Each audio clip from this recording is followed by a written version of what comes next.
Parto da due concetti di carattere generale. Una produzione in un bel paesaggio chiaramente conferisce valore economico alle produzioni. Non dico niente di nuovo perché lo scrivevano storici romani 2000 anni fa, e questo vale anche per le produzioni agricole, cioè si conferisce qualità alle produzioni, elemento che è essenziale oggi in un mercato globalizzato, dove però la globalizzazione economica non è accompagnata dalla globalizzazione dei diritti, e quindi le produzioni soprattutto dell'Occidente subiscono una concorrenza sleale. Secondo, tema relativo al consumo del suolo, tema sempre più attuale.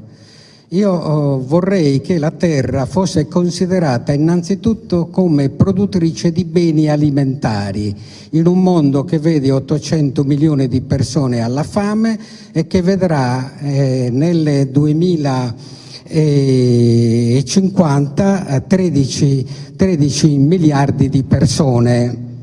Ora, noi abbiamo perso in 50 anni 8 metri quadri al secondo.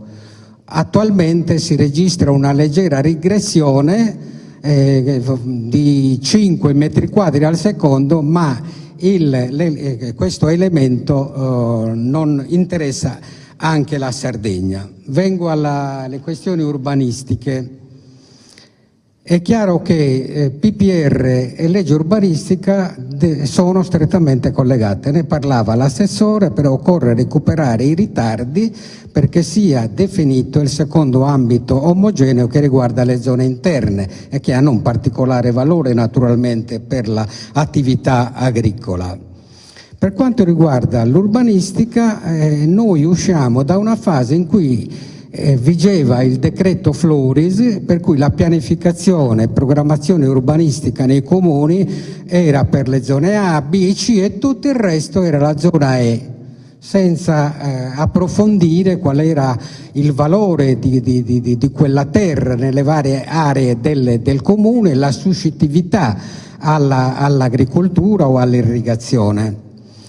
Ecco, secondo la logica del decreto Floris valeva il principio del metro cubo a metro quadro.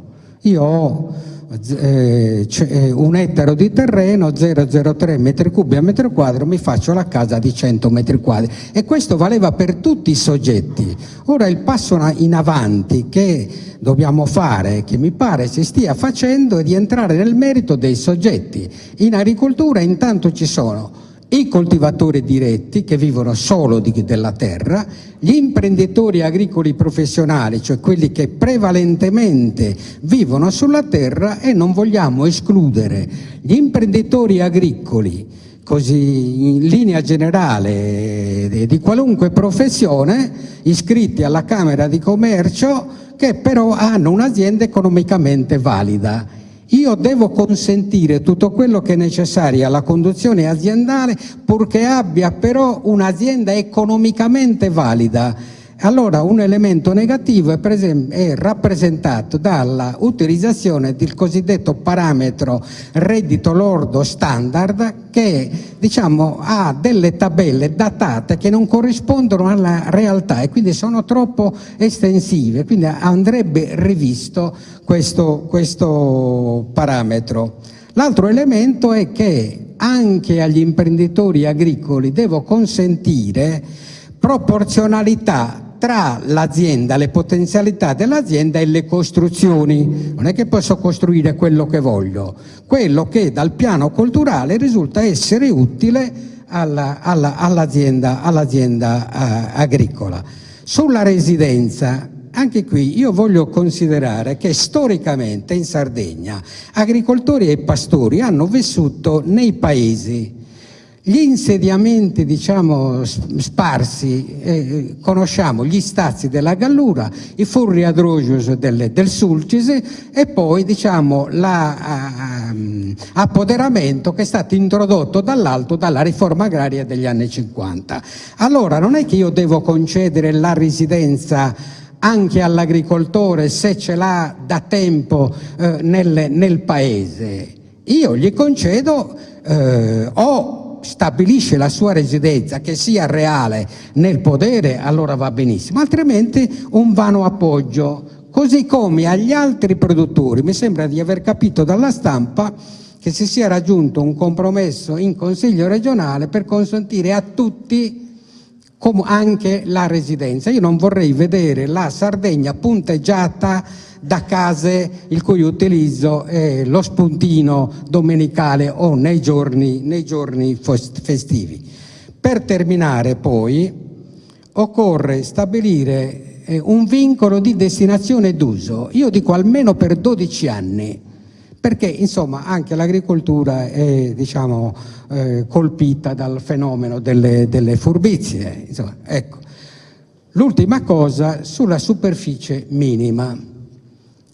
Superficie minima, quando si parla dei 3 ettari, io credo che sia una superficie adeguata, perché anche se penso alle superfici, all'agricoltura specializzata, penso a una serra, se io parto dall'ettaro di serra necessario alla vita, insomma a un reddito decente per un imprenditore, tra tare e fabbricati aziendali arriviamo facilmente ai 3 ettari, in modo da impedire, soprattutto nelle aree costiere, le furbizie di cui parlavo. Grazie.